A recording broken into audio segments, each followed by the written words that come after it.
let's go ahead with the flat Earth one since that's popular. Earth isn't flat. Okay. And what is your evidence to support that? The sun. Well, we've been to space and have photos of Earth, but that's what I was Who's talking about we? with the last guy. If you humanity, if you reject that, then that's fine because we don't need that. The fact that the night sky rotates in two completely different directions depending on what hemisphere you're in, and it rotates around two different central points, that's physically impossible if Earth is flat. So there's that. The fact that the sun sets, the fact that you can see a horizon dip angle. Um, I mean, I don't want to just pile on one thing after the other. So, what do you think? Yeah, sure. I think the horizon dip angle is just another word for or another phrase for a vanishing point. No, because the vanishing point would be above. Excuse me.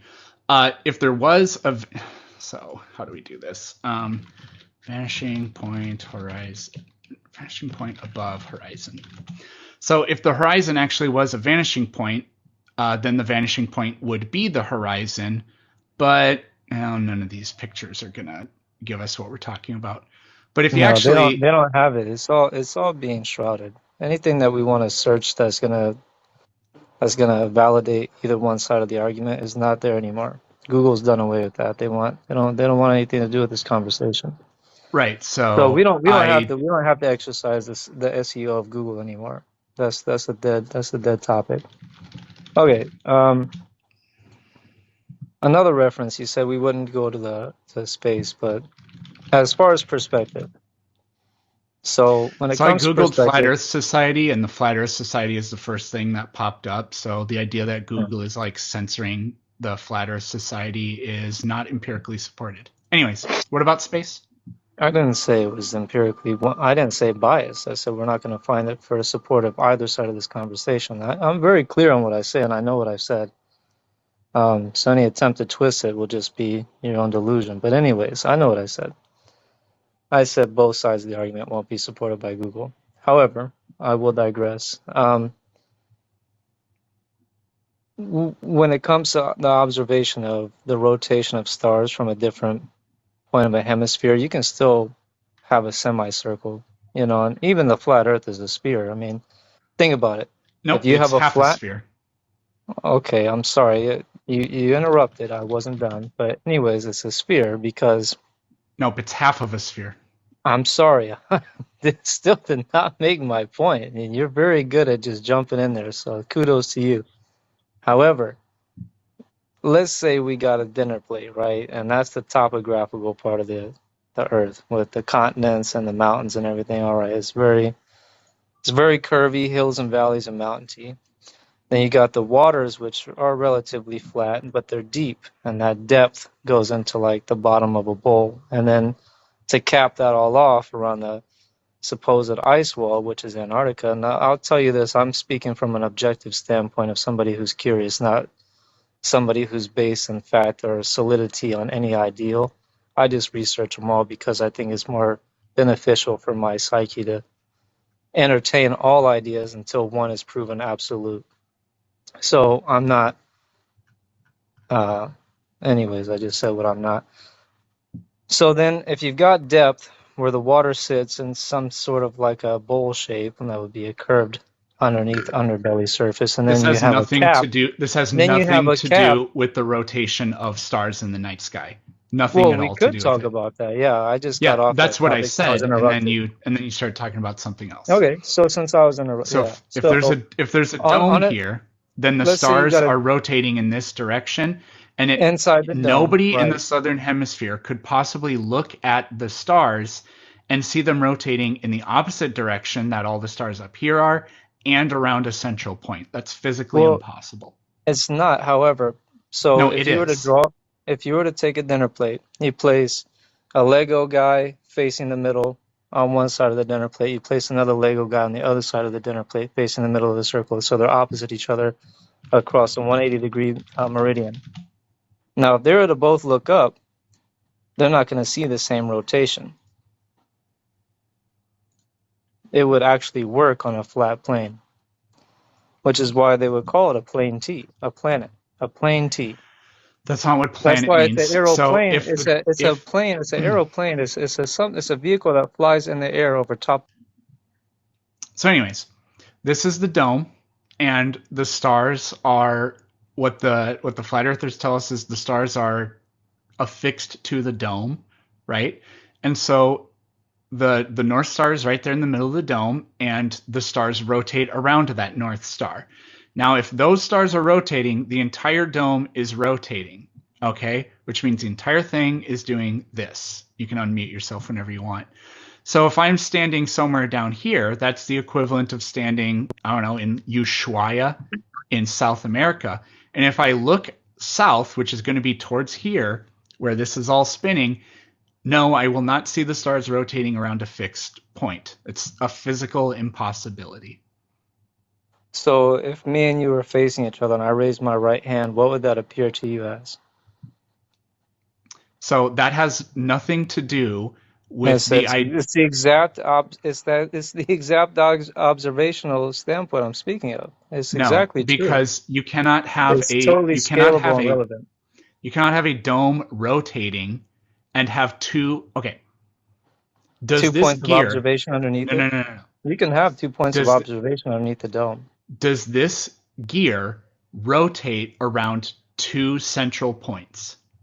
A singular central point, but based on your perspective. Like if I said I saw a 6 and you were standing on the other side of it, you say it was a 9. That's what I'm telling you. It's a flipped perspective. That has absolutely nothing to do with what I said. It has everything to do with it. Does You're this looking at a gear, 6 and a 9 in this. Does this gear rotate around two fixed points? And you can unmute yourself whenever you want. I'm not the one muting myself. I've already answered you once. I said, yes, it's rotating around a fixed point. However, I said that fixed point was a 6. Stop. It's because so why do you get to interrupt me and get to mute me? I'm speaking and you interrupt me. But it's like a one-way street here. It's almost like you have a narrative or a bias that you want to perform on. That's what you have. Yeah, I'm interested in the truth. So in the northern hemisphere, the stars rotate in one direction. In the southern hemisphere, they rotate in the opposite direction. That means that we have two fixed points of rotation. A flat Earth, on a flat Earth, that is a physical impossibility. The flat Earth dome would be doing this. As you admitted, there is only one point of rotation, which means that this observation, or both these observations, physically cannot happen on a flat Earth. It doesn't matter if one person's over here and then the other person's over here and they look at a central point in two perspectives. No, perspective cannot make this have two central points of rotation. Have you heard of the double slit experiment? That has nothing to do with the shape of the Earth. It has everything to do with perspective, sir. My point of view, the double slit experiment has nothing to do with perspective, and it's quantum entanglement. It certainly has nothing to do with the shape of the Earth. You just want to keep cutting me off. Everything has to do with perspective and how I've only done that when you've said something incorrect. Fine, whatever. So let me ask you this. If I were to take a flashlight and I hold it directly against the wall or a countertop, and then I raise it up just a little bit, the surface area that light covers is going to be relative to the size of the flashlight itself. Is that correct or false? Relative to the size of the flashlight? Kind of. The lens of the flashlight. Yeah, kind of. Yeah, the shape of the lens of the flashlight. Okay, so it's yes or no. Yeah, kind of. Yeah. Okay, good. So we got something going. So now, if you pull the flashlight further away, does it cover a wider range of that surface of the countertop or not? Yeah. It does. Right. Okay. Awesome. We're on the same page. Is the sun a flashlight? We have common ground. Of course it is. It's something that emits light. Right or wrong? Does it emit light? The question is, does it emit light in all directions? And it does. Right. It emits light, period. It emits light in all directions. Well, what direction is the Earth from the sun? What direction is the Earth? There's no such thing as what direction is the Earth from the sun. You could say it's horizontal from it, but there's no direction. So the sun emits light in all directions, which means if the sun is above us and emitting light in all directions, its light goes absolutely everywhere, including up and down and left, right, which means the light from that sun is going to hit every part of the Earth, which means nighttime is physically impossible on a flat Earth. Yeah.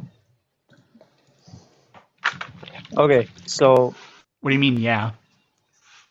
I'm getting there. I'm trying to maintain my composure here, my calmness and my emotional resolve. I'm trying not to be as offended as it seems others might be. My tensions are not as high. However, when I said, yeah, that's great that we understand this principle, because if the Earth is so many millions of miles away, that means the light coming from it is covering a vast distance. And by the time it would get to the surface of the Earth, it shouldn't come through as it does when I observe it. I have, and many other people have observed. Why not? It comes through almost as like a conical shape, coming from a fixed point above through the clouds and fanning out as it reaches. It comes in as parallel fanning rays. Fanning out as it reaches the bottom. It's not conical. They come in as parallel rays. Oh, and then the atmosphere bends them? The atmosphere can bend them. So are train tracks parallel or are train tracks conical? Train tracks, yeah, they run parallel to each other. Well, see, if that were true, then when people make observational observations, they would see that the train tracks do not make a conical appearance, but they make a conical appearance. So however, you, sir, have been debunked. Well, train tracks do not, they are not moving the same way light moves. Sounds like something you're going to have to provide some supporting evidence for. Well, I did. I provided a very basic experiment. You take a flashlight, the closer you hold it to the surface of an object, the smaller the surface area it covers. The further you hold it away, the greater the surface area it covers. Yeah. Now, from an observational standpoint, if we're on a ball some 93 million miles away from this light, and the light still reaches us, it should reach us down as parallel. It should not come through as conical. No, it's not conical. These train tracks are not conical. They're parallel. But do you see how they come together? Because things that are parallel, the farther away things are, the smaller they appear, which includes the gap between parallel lines. So there we go. So the light coming from us is not perfectly parallel, but it's like 0.000 something degrees. We can do the math if you want. Calculate angle of triangle. I've done this math before. That's not us doing the math. That's the government doing the math, and we're trusting it. The government? Okay, you're obviously a troll. You can just do the math yourself if you completed trigonometry. You don't need the government to do it for you. He didn't. Well, these are assumptions. These are assumptions you guys are making. Trigonometry is not an assumption. Yep. It's well, the assumption is whether I completed the course in high school or not. Yeah. It's all right. You guys are very high in your ego. I see that. I see how high in your ego you are. Jack, have you done trigonometry? Yes, I have. Really? All right. And so I've done cosine, sine, and tangents and all that stuff. Yeah, SOHCAHTOA. What does SOHCAHTOA mean? Well, since I don't study it today, and it was about 14 years ago when I studied it in high school, I'm not familiar anymore. All right, that's okay. So I don't remember the quadratic equation. But it doesn't. It does not to say that I did not have that as I can provide transcripts from my high school curriculum. Can you actually do the trigonometry now? I just answered that, didn't I not? I've already answered that. Got it. So you did not do the trigonometry for the crepuscular rays that you're talking about. Right. So let's take a look at this then. So okay, can I ask you a question though? Because you've made a bunch of claims, and I want to stick on the sun. So if this is how the sun is above the Earth like this and goes around in a circle above the Earth like this, what is responsible for the light coming off of the sun not being circular And what is preventing the sunlight from arbitrarily stopping at this point here? It's the distance away from the surface it is, like the flashlight away from the countertop. It's only going to cover a certain amount of surface then it area. would be It's not going to circular. cover the whole plate. So then it would be circular. Why is it not circular? Well, that's not an accurate representation, then, is it? No, this is an accurate representation. And then, well, if it's not circular, then how could it be? And then how about this? Because you can coordinate this. You can look up at any time where it is daylight and where it is nighttime, and we know that the shape looks like this. So it fits that model? No, it fits the actual real-world observations. Yeah. Okay. So we're at an impasse here. I'm gonna agree that we're at an impasse, and we can move to a new topic of this subject, if that's all right with you guys. We can talk about whatever you want. It's fine with me. Excellent. According to our science teachers and textbooks, where does the moon get its light from? It's reflected off of the sun. Excellent. Is the sun hot? Yes, it's very hot. Are you gonna tell me that moonlight is cold? I didn't say anything yet. May I ask you? You're the flirt whisperer, man. You know what he said. Does the light come from the sun? Is that a warm light? Does it heat up? Is light warm? Infrared energy is warm. Light has no temperature, but I asked if the light from the sun, is it warm? And I told you that infrared electromagnetic radiation is warm. You said visible light different. Is not. And no, that's what it is. Infrared light is what's coming from the sun, right? No, we get every kind of radiation from the sun. Spectrum. We get infrared, including infrared. Yeah, the whole spectrum, and that's what warms infrared. up stuff, right? So, okay, the light from the sun is warm, right or wrong? Yes, it's warm. Excellent. All right, we're on the same page then. We got. And you're going to tell me that moonlight is cold? There, bud. I know, right? Because the moon is cold. It's a good thing I'm here. I've done this myself. The moonlight is cold, ain't it? Ain't it? Because you can measure. You can measure the ground and the grass. You can measure the ground and the grass. I have a question. Lit up by the moon. Have you done this, Jackal? Lit up by the moon. Jackal, have you done this? I have a temperature gun as a mechanic, and I'm able to monitor temperatures inside of the engine, inside of the air cab. No, let's just believe him. It's fine. So, well, if I said I did, I did. You asked me a question, I'm giving you an answer. The more you say did I, it doesn't change my response. This is a very silly thing to do. And how did you block the moonlight from getting to the object that you were testing? It was under shade. It didn't penetrate. Something? It was under something, or was it next to something that was vertically blocked? Let me tell you what I did, so you can understand fully.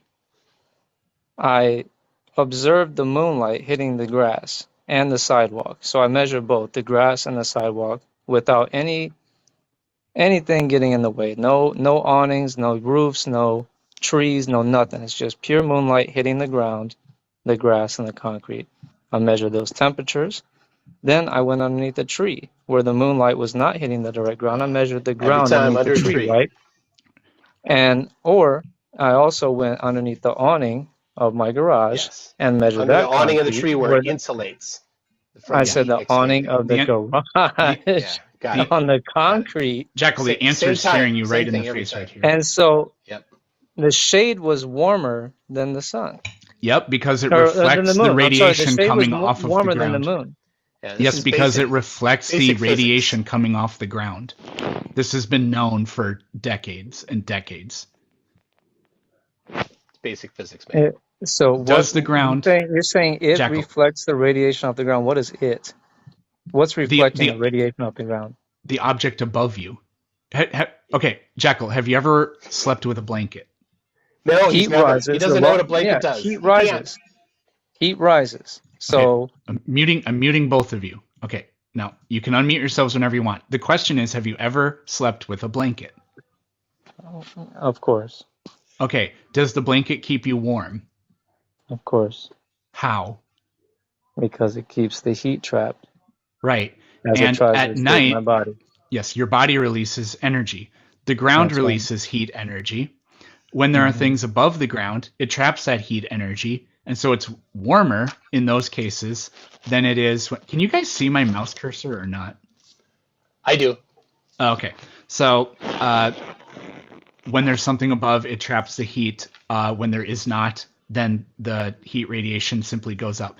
This is why, for example, if you look up average temperature, Seattle, Washington. So contrary to popular belief, Seattle is not the rainiest city in the lower 48, but it is pretty much the cloudiest. And so if you look at a temperature profile for Seattle, what you find is the differences between the minimum and maximum temperatures are very slight, and they barely change throughout the year. Now, if we compare that to, let's say, Minneapolis, New York City. Well, we'll pick up. Well, yeah, New York's on the coast, so it's probably cloudier. Yeah, Minneapolis. If we compare that to, well, wait, is this Minneapolis? Is it labeled? Average temperature. Oh, yep, it is. Okay, so it's from the same source too. So these on the face of it, these look very much the same, but this one goes from at a peak of 40 to a low of 20, and this one only goes from 30 to 10, right? So the temperature differences are much more extreme. And unfortunately, we can't see very much of a difference between day and night, but we could look that up right now. And you can see that the nighttime temperatures, the difference between day and night in Seattle doesn't vary very much because there's always cloud coverage to insulate and keep that heat, kind of like your blanket. I understand the blanket reference. But if you were to scale that up, I mean, a blanket is within centimeters or millimeters or nanometers of my skin where the heat's coming from. So it makes sense that it's keeping me warm, but if my feet come out from underneath it, or your shoulders or head come out from underneath it, they cool off. It doesn't keep everything warm. So the tree is, 20, 30, 50 feet above the ground. That's a lot of time and space for the heat to dissipate and not be trapped. Okay. It is. What was the difference in temperature that you measured? Difference in temperature was 20 degrees between the 20 shade. degrees? No, it wasn't. Oh, that's a lie. In the summer, that absolute lie. That is a complete lie. There was not a 20 degree difference between the shade of a tree and just standing out in the open. $10,000 on that one. That's a lie. All right, gentlemen. Yeah, that's what I'm saying. Do 20,000. The scale of the experiment. Ooh, it's nice right now in Seattle. To the blanket over your body, to a tree standing 20 or 30 feet above the ground is kind of hard to be a scaled experiment or a contrast. It's not a scalable contrast or comparison. It's a proof of concept, so I'm not sure. The concept is relevant, but the comparison is not relevant. The comparison is not close enough. The comparison is absolutely relevant. What are you talking about? It's not close enough for scale. So let's check this out then. So, all right, I'm checking. What is a scalable experiment, or when we do things to scale, what does that mean? What are we trying to do? What is the objective when we try to say we're trying to measure this at scale? Like we're doing it in a smaller, controlled laboratory experiment to scale according to our natural environment. What if you want to Google that? Let's see what that is. What is a scalable experiment, or what's an experiment to scale? To do an experiment to scale. I'm pretty sure it just means that you're doing it at a certain scale, at a certain representation. And that representation would reflect what? The bigger picture? Sure. Awesome. So awesome. Let's go ahead and put water into a confined space, and let's move that space around. Let's say it's a see-through space. It can be any shape you want. Tetrahedron for all I care. You put water in there and you spin it around topsy-turvy, you throw it around, whatever you want to do. It's still always going to find its level. It'll create a flat line no matter what, and that's called a scaled experiment. How did he go off the cold moonlight thing? Is he done with that?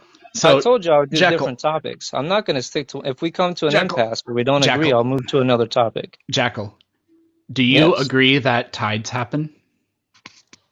I know that tides sometimes come in a little bit closer than they do at certain times of year, yeah.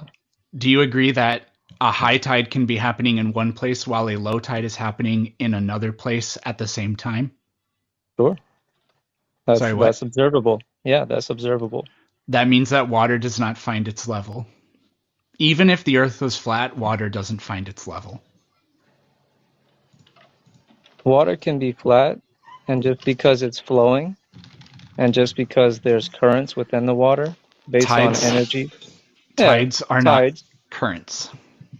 Well, tides can be the result of currents, like the EAC. There are currents that happen because of tides, but tides are not the result of currents. So they're symbiotic. They happen because of each other. I promise you that's true. One happens because of the other, not the other way around. So what starts the other one? Is this what water causes level? The current to start the other one? The moon's gravity. Is this water level? I don't see what that is a picture of. It's a picture of a water droplet. Picture of a cup? Looks level. Oh. It's level to me, yeah. That fits the definition of level. It's just a droplet on a flat surface. Is it? It's not. It's floating. It's a floating piece of water. Is it floating in resonance? Is it floating in sound resonance? No. No, they're on the international. Well, this might be a parabolic flight. I can't tell. It's either a parabolic flight or they're in space. Yeah, parabolic, you're just falling really fast, so things tend to. I know what parabolic move in weird ways. Yeah. I just want to make sure. So, if there's a high tide in one place and a low tide in another place, then even if Earth is flat, water does not find its level. It sure does, because when we build buildings, as I do, I do construction. We use an instrument that's filled with liquid inside of a cylinder. As long as it's level, the liquid is level, the building's going to be level and square. So if we're using that to scale. That's why it's called sea level. That's not to scale, though. The truth is, of course, it's to scale. Yeah, it's an experiment done in a smaller level, and it represents the larger picture. Have you done it with a 70-mile-long level? Oh, of course not. I don't have one of those. Then you haven't done it to scale. How many degrees of curvature would there be in a 70-mile-long building? Curvature, last time I looked at, is like 8 feet squared per mile or something of drop. How much curvature? That'd be an angular measurement. No, a certain number of degrees would be the answer. Why can't I find this? How many degrees of curvature would there be in a 70-mile-long building? Yeah, see, I'm not using a calculator, and I don't have those formulas in front of me. You don't need a calculator for this. This is a pretty simple. I'm just telling you, I don't have those formulas in front of me right now. It's not a formula. Well, go ahead and enlighten me then. Yeah, the answer is 1 degree. There would be all of 1 degree of curvature in an entire 70-mile-long building. Okay.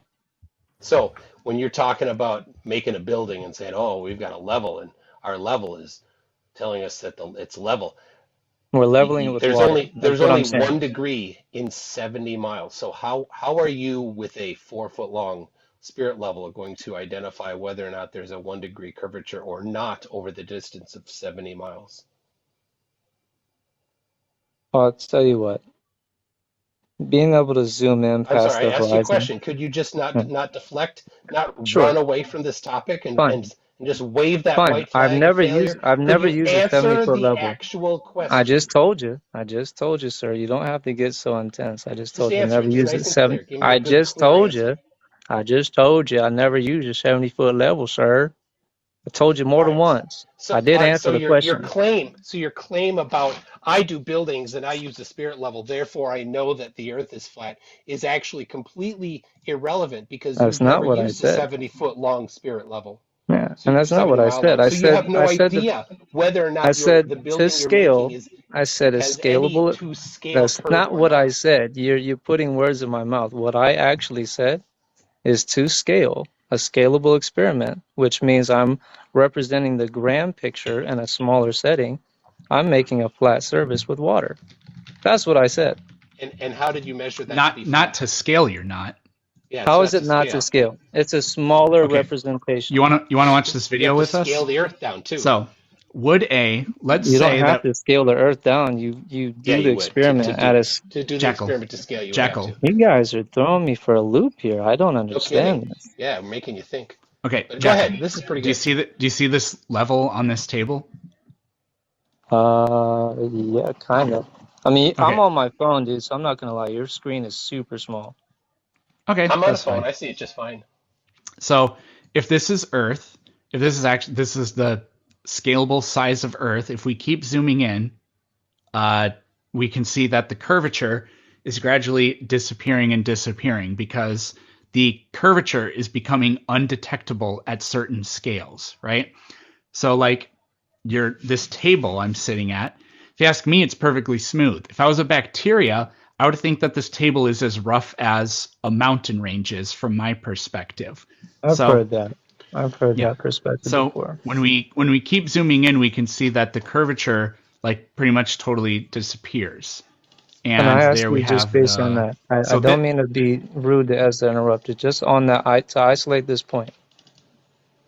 So a bacteria on the piece of a table, like as us being a normal sized human being, we look at a table and we say, "Oh, that looks really nice and smooth and flat. That's a nice table." However, if we were a bacteria, we would say that looks like a mountain range. Now let's go ahead and represent that to scale. We technically, as humans, are the size of bacteria to the world, right? Because the world's big and we're small. no, we're actually far Oh my bigger. goodness! Of course we are. We are very small in comparison to the world. No, it actually doesn't scale. We are far bigger than Bacteria we are is to the far countertop. yes, we're much Okay. much larger because bacteria Right. are like well, we could do the math, but you'd find how many bacteria would it take to go from your feet to the top of your head if you're like 1.8 meters tall. And if we did that with humans and Earth, I'm pretty sure it takes far less humans to get to the diameter of Earth than bacteria to get to the diameter of a human. I can do that math for you if you want. Toon, do you want to take the? You So know this what? is another I would example of say looking at level. I would say knock yourself out on that one. Let's go for it. Let's go ahead and crunch the numbers because I would like to see that. Because from what I understand, we're very small to the size of the Earth. So this is telling me that. Well, I'll crunch the numbers. Toon, do you want to take? So this is an example of using a level, and then we can see we are actually doing this at scale, and we can see that the actual horizon is way down there. So Yeah, that's the Theodolite app on smartphone. You can measure the dip of the horizon. Perspective says, according to perspective, if the Earth were flat, then the horizon would be, depending on the direction you're going and whether or not you think the Earth is an infinite plane or if it's got an ice wall, it would be either 0 degrees dip necessarily, ignoring refraction for the infinite plane, or somewhere around 0.000, I don't know how many 0.34501 degree dip if the Earth were the dirt pancake that Rowbottom proposed back in the 1860s. But in fact, we measure a dip of the horizon as we go up in an airplane. I did it myself, 3.3 degrees dip at 35,000 feet, which is uh, which is a necessary quantity of dip if the Earth is a sphere, according to perspective. So you just And apply that is odd perspective. because I'm in the same boat as you, sir. My buddy is a Marine Reserve, and he actually took me to fly as well. I flew multiple times, and Yeah, so we so just that keep there it is a level dip of the according horizon, to the gyroscope. And and you there know is a the dip. I'm sorry, F-16 plane why that why are goes you the speed changing of the sound? topic? Hold on a I'm second. Why are you not. changing I the just said topic? I Are you flew a scared of the plane. topic? I made common ground with you. I said I flown a plane as well. I don't care. I'm just Oh, you don't showing. I'm care, I'm so you're going over being this offended. particular You're showing topic. your I don't emotions. You're care showing. I didn't for your change the topic. deflection. I didn't Yeah, you change changed the topic. topic. I'm talking about I the said dip I of the flew a plane too. horizon, That's not changing the and topic. I related and with you. you said gyroscope. You're trying to change the topic to a But I gyroscope. So related with you saying I flew a plane. I let's didn't deflect. I said, yes, great. I've Just flown a just plane too, sir. all right. Excellent. We're on Zip common it for a ground. minute and let me finish. All right. Sure, go So for it. perspective demands that if the Earth were flat, that the dip of the horizon would be 0 or very, very close to 0. And perspective demands that if the Earth is a sphere of a particular radius, then that there must be a dip of the horizon with increasing elevation. And so at the elevation of an airplane, about 35,000 feet, you're going to have 3.3 to 3.5 degree dip, depending on the height. Like a commercial plane can get up to 38,000, 39,000 feet. That's what we in fact measure. That's what you're looking at on the screen right now. Fantastic. Jackal, I got to tell you something. It's good news. Sure. Okay. You have officially scored your first point because I was wrong. So, assuming that these numbers are correct, the average diameter of a bacteria would be this says 2, that says a half. So we'll just say 1 micrometer. That means a 2 meter tall person is way taller than average, but we'll just go with 2, so that's easy. Then that would mean there are 2 million bacteria to equal the height of a human, right? Earth is close to 13 million meters in diameter. So actually you need way more humans to equal the diameter of Earth than you need bacteria to equal the diameter of a human. My mistake, but at least now I know the answer. I'm proud. I'm happy that we came to that conclusion, and Thanks, I'm humble. Yeah. No, it's awesome, man. And thanks for being cordial about it. I know it is sensitive, and I know tension's right high when we have these debates and these topics. And I myself do get a little animated, so I apologize for that. I don't care. That's fine. So what do you want to talk about? Well, I think he owes a response to the angular dip of the horizon. Oh, yeah, the only response I have to that is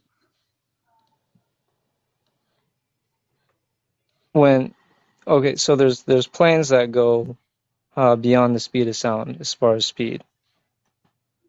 Yet they don't actually dip their nose down to I'm sorry, that's a different topic. Could you just address the topic that I brought? They would have to be going 7 curve of the Earth. They would have to be going 7. The plane would have to be going 70 miles per second to even need to dip the nose down 1 degree per second. So I don't know why people make that talking point because it's unbelievably bad.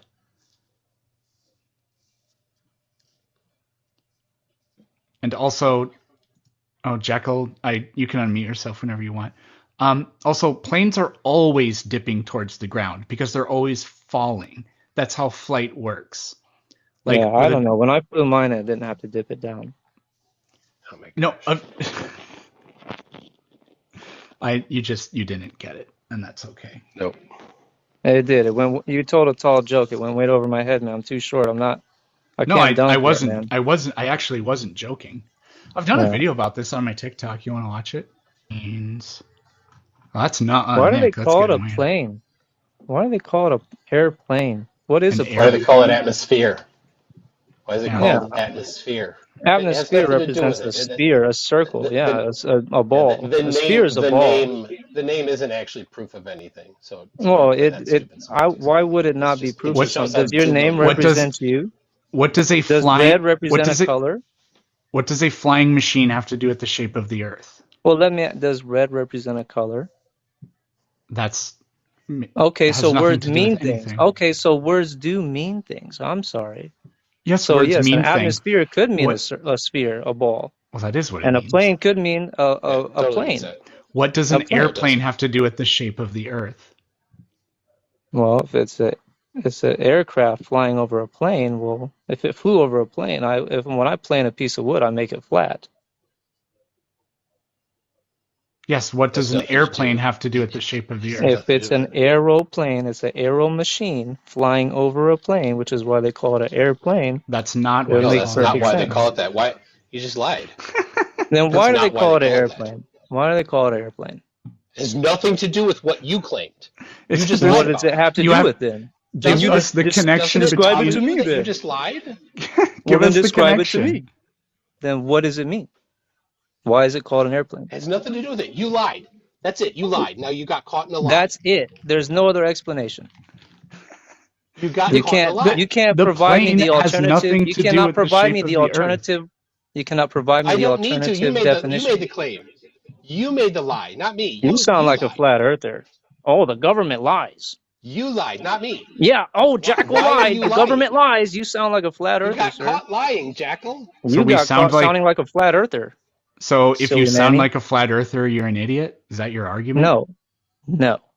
I'm just making a correlation I on think that's what he's saying. I the Yeah. think that's statements what that you're are made. saying. Only an idiot would say things that a flat earther says. I agree. Well, then we're all I can't find idiots. this video. Did it get... Maybe I didn't... Ah, there we go. You're up there, come on, cruising altitude. Do you all have to adjust for any curvature of the Earth while you're up there? Of course they have to adjust. It's called flying. Do you know what a plane does the moment it stops producing thrust? It starts to fall towards the Earth. It is always being pulled down by the force of gravity.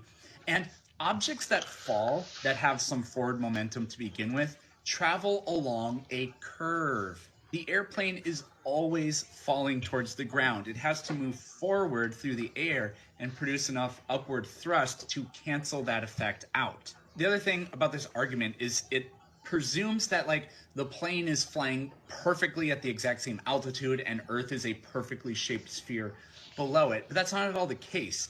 Air is a very uneven fluid that there's hot and cold regions, which are therefore more and less dense, and there are updrafts and winds and crosswinds and headwinds, and like whatever.